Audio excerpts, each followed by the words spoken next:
it's Jo here and Susie from K-Lines of Candy. Hi everyone, we wanted to come in and do a quick video about behaviour and how we speak with our dogs, how we interact with our dogs, how dogs perceive our sort of behaviour as well. We've had a couple of interactions over the weekend, haven't we, where we feel it's necessary to just tell everyone why we do what we do. No, we're not justifying why we do what we do, but we just feel it's necessary for everyone to understand like why we talk to the dogs, the way we talk to our dogs, and the way in which people should be talking to their dogs and not doing it in a certain way. Yeah, absolutely. That is exactly what we're at. So it's kind of, some people might think how we talk to dogs is harsh, like you say. But when you look at dogs in a social situation, they won't go up to the other dog. So if the other dog's jumping on one dog, the dog that's going to be jumped on... Oh, excuse me. Do you mind? Do you mind? Absolutely not going to happen. The dog's going to go, do you mind? Okay, like that. And this is how they communicate. So how we have to be with dogs to get them to listen to us is to literally be more dog and be firm with them, because that's how another dog would tell another dog. It's probably, so I'll use the analogy that I used at the weekend, right? Energy. So let's think of it this way, right? So when you walk into a room and someone's had an argument, you know they've had an argument. You can cut the atmosphere with a knife, right? So we all work with energy, all of us, right? Yep. Dogs are energy, right? They're incredibly intuitive. They know what's going on. Even before you realise that you're getting anxious, they can feed off of you, right?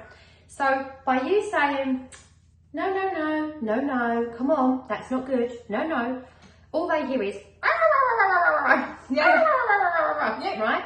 So a quick touch or a quick to just redirect the behaviour that they're already seeing is an energy transference, and you've got to mean it, right? Because everyone who goes, don't do that, don't do that, don't do that, no jumping. Yeah, no jumping, stop jumping. Don't jump at them. No, you don't need to jump at them. Come on, get down. Yeah, good boy, good boy. Oh, good boy, good girl for jumping. Yeah, no. So I'll just tell you about, I'll tell them the conversation I just said with you. We're not naming names and we're not naming dogs. So I was just having a conversation and I saw this dog coming in quite hot. The dog was on a flexi lead and the guy was doing this. And I was talking to another dog owner, it was a rescue, and she was saying how she's quite nervous and she's looking for trainers, and I was just about to give her one of my cards when I saw this dog coming in quite hot. The energy of the dog was, and when I mean, meaning it's coming quite dominant, it's coming in like, you know, how some dogs do. That's okay, right? But I can see the energy of the dog and I can see the owner is about 20 feet behind that dog, right? So, I've got my dog and I've just said to the guy, sorry, can you just keep your dog over there a moment? I'm just talking to say, it's okay. He's used to people. I've got a shop. He meets loads of people per day. He'll probably just jump on your dog. No, that's not okay. Your dog is not jumping on my dog. That's not how dogs behave. When dogs come up to each other, what they actually do, and which is what just happened to me, it's a post box situation. They sniff each other's butts. They sniff each other, they say, oh, I've seen you before, I know you, or oh, you're new. Nose goes in and they start sniffing, right? To get on top of another dog is saying, I'm going to dominate you. And that can lead then to a reaction because that dog's like, whoa! Yeah. Now, if that dog's on a lead, that can be snapping or growling, or you drop the lead and they run. But if it's on a lead, you can't do nothing about it, right? So the owner's reaction is that, oh, it's okay, he's fine, because he meets like loads of dogs per day. But the fact he just said that, oh no, he'll just jump on him. No, I don't want that. And the fact that he's now 20 feet away from his own dog, he's going to have no control if that dog, now my Buddy, we know Buddy, Buddy's not an attacker. No, Buddy's he's quite a chill dog. But that's not okay. That's not okay for your dog to do that to another dog, right? And you have to be in control of that, right? So he's just walked on his merry little way and carried on being led by his dog. So I'm just, that's just a very quick example of what just happened to me literally half an hour ago. And I'd like to touch base on when one of my dogs, Kaiser, got bitten over Canby Heights again, not naming anyone, and I certainly don't want to say the breed of the dog because I don't want people out there going, looking at every dog and every colour dog, thinking it's them. Yep. But a guy walks into Canby Heights with his dog, and the dog looks like it's just going to pass, but it comes back and does a reaction pop into the side of my dog. Now I thought it was a nose punch because my dog didn't react at all. No. Absolutely no reaction. No yelping, nothing. I only found out when I got home. So I just thought, oh, okay, it's a nose punch. And the guy was like, oh, I'm really sorry, you know, she's really nervous and da. But the point is, if you have a reactive dog like that, even if you want it off the lead, which we wouldn't necessarily recommend, but if you want it off the lead, muzzle it. Muzzle that dog, because at least then, you know, that dog's not going to be able to bite another dog. The worst thing they can do is paw and jump, which you wouldn't want a little dog anyway, depending on the size of the dogs. But this guy, and this has happened a couple of times now with different people that I've been hearing, and this is not acceptable. You know, it's not okay that to say if your dog's nervous, oh, my dog's nervous, I'm really sorry, it just bit your dog. And well, the story doesn't. Your dog could end up in hospital, which he did. He did, yeah. Kaiser ended up at the vet. Yeah. She's now got a vet bill. Yeah. It's not acceptable, is it? It's not acceptable. And that guy's walking on going, okay, don't worry, you know, she's just nervous, she's nervous. Now, he might not have realised, but we do know, they must know, because we've now had since conversations with other people. Yeah. So, similar situation. So now, it's time for him to be held accountable. And when you see him, you're going to say something, aren't you? And it's not an attack on the dog because, you know, I don't believe any dog... well, she needs leadership for a start. She needs leadership. It's not the dog's fault. It's not the dog's fault at all. That dog has got a bad owner behind it. So when I see him, I will just advise him, just keep the dog muzzled and on a lead. And it's another thing with dogs running up to your dogs. And people go, oh, don't worry, they're friendly. It doesn't matter. You don't know what another person's dog has been through or its background. So if you're going to let your dog just run up to someone else's dog, you're going to have a problem. At least if you've got blind spots or something on your walk, at least get your dog maybe on the lead or get them back so that you can check out around the corner if there's anyone coming. It's our job as leaders. So we've got to start really acting like them. Yeah. Which I know is quite difficult for some people, but what I was just saying, it's incredibly important to understand, like, there's gateways, they're like exits, and there's gates coming up, and there's round the corner stuff.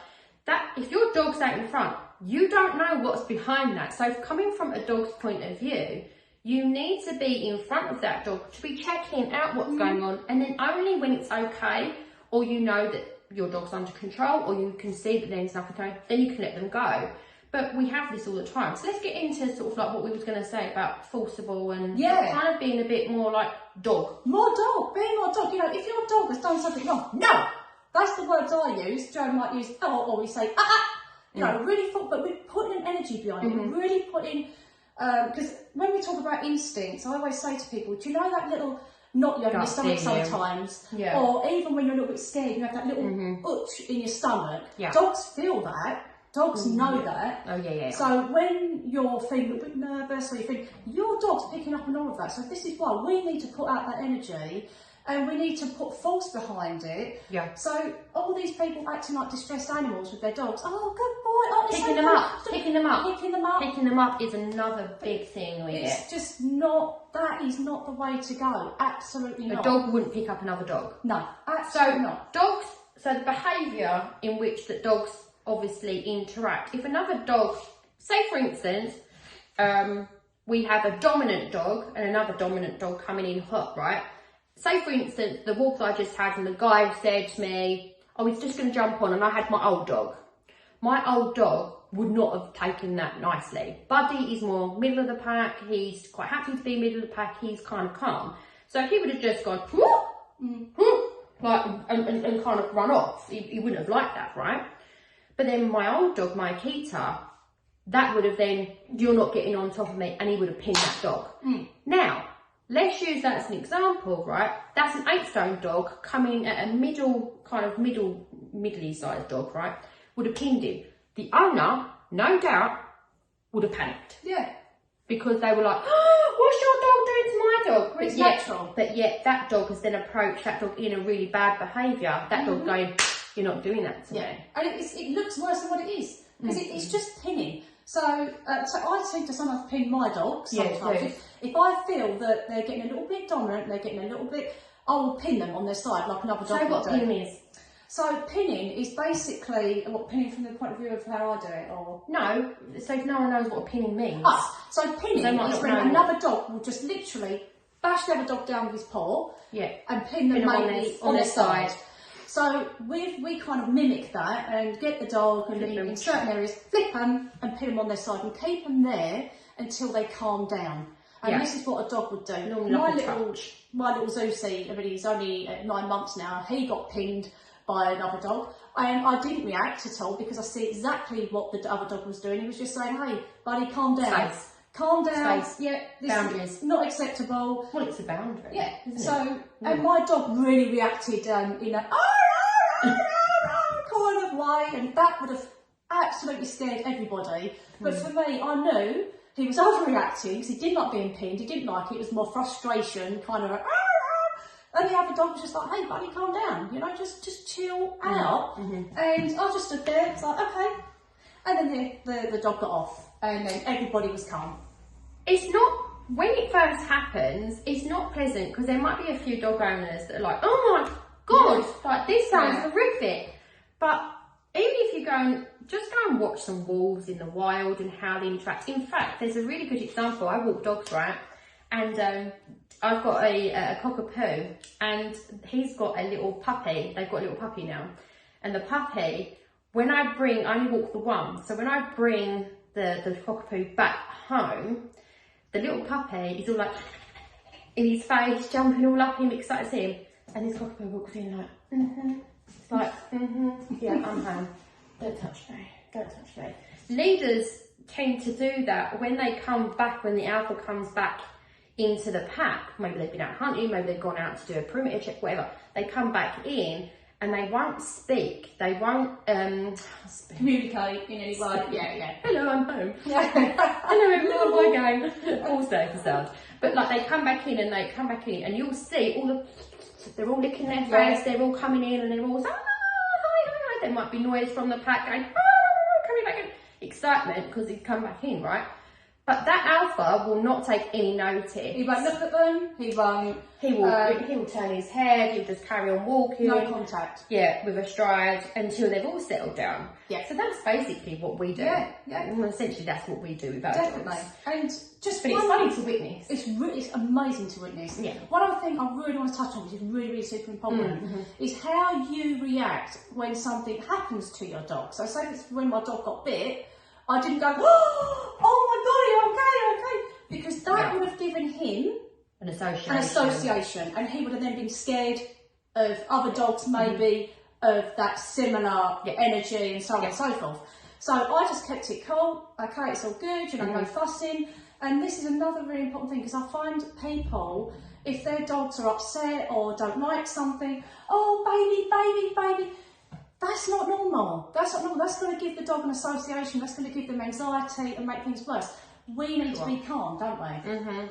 It's all about energy. Again, it comes down to the fact it's a transference. So if you're walking along and you can see a dog that your dog has either had a funny thing with before, and you go, oh God, and your belly goes, oh, like you think, oh no. I mean, I've had it before, which is why obviously I come into this, behaviour, because I had it a lot with my old dog, which is why I went into it.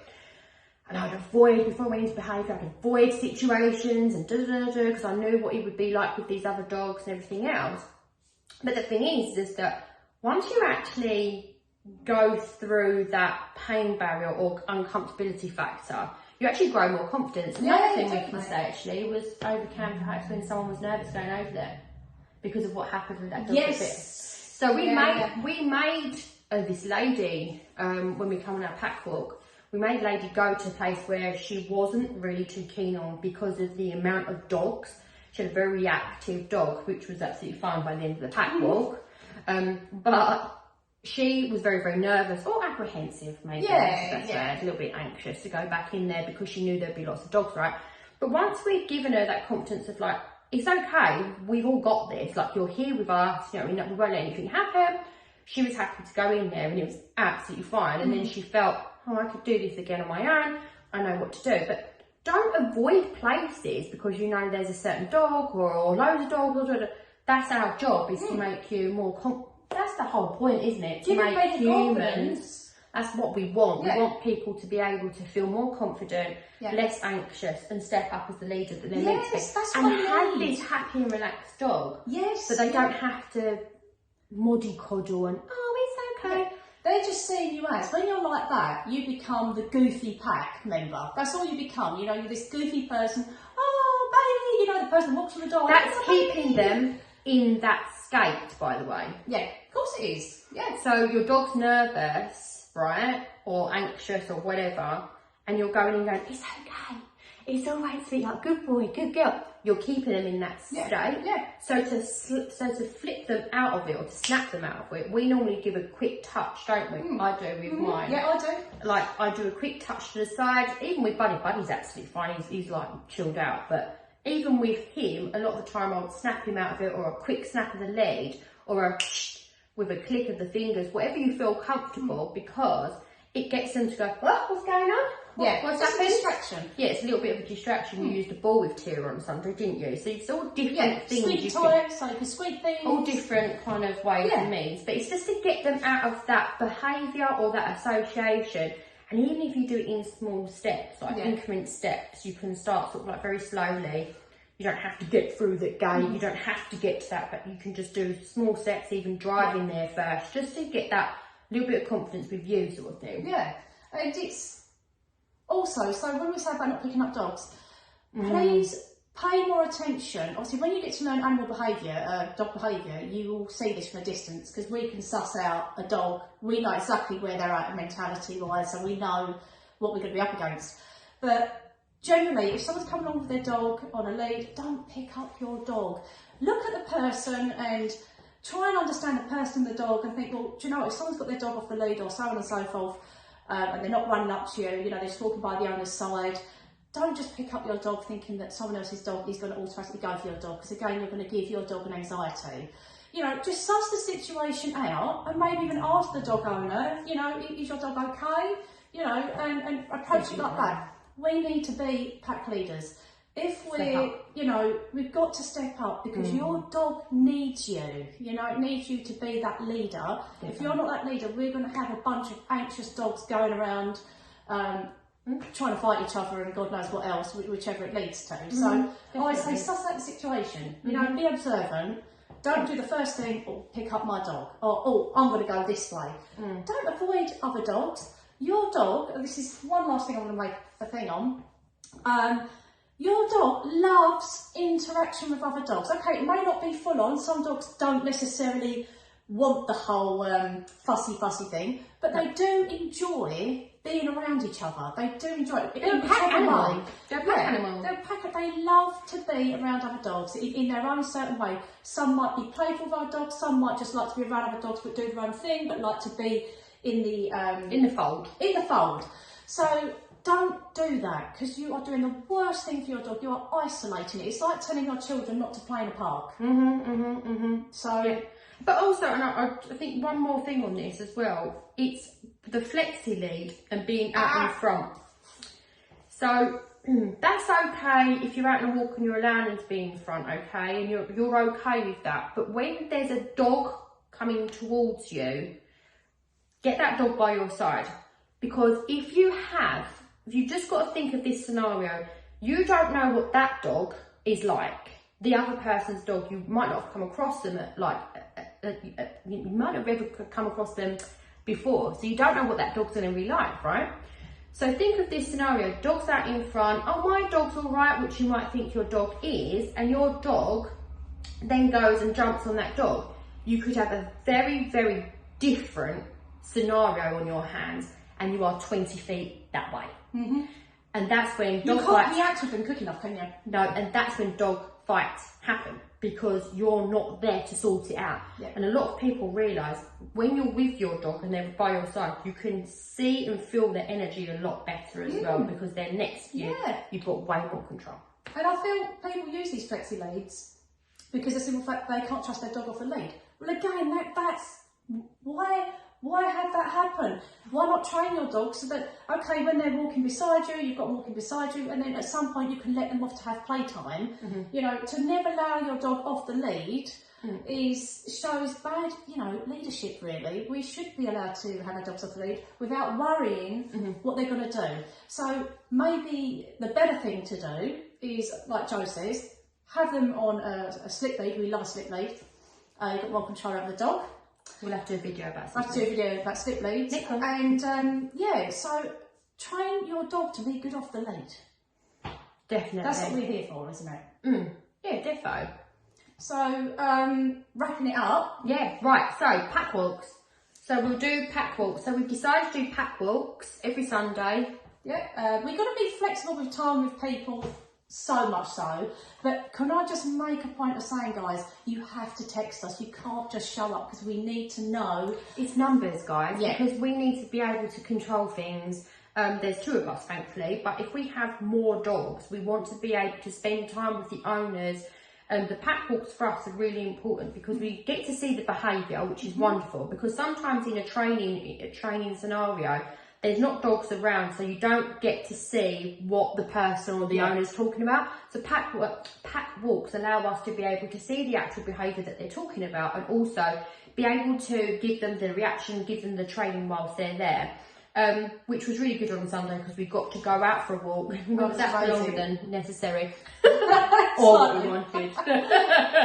4 hours there. But basically what we want to say is that the pack walk's working really, really well. We're able to interact with everyone and we are able to see how the dogs are reacting and to really nip it in the bud. And we've got some really good feedback as well, haven't we, already from just doing the pack walk. So come on the page, make sure, if you're watching this on YouTube, make sure that you come onto our page, which is Canvey.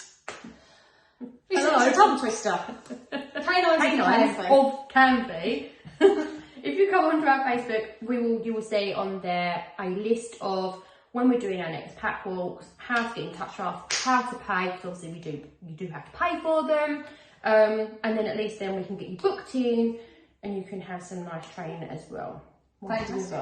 Yeah. Is that it? Yeah. Is that all you want to say? That's it. That's all we need to say for now. Guys. All right, guys. Well, it was lovely catching up again, wasn't it, Jo? And speaking about this. And we will look forward to seeing you soon. Defo. See you later, guys.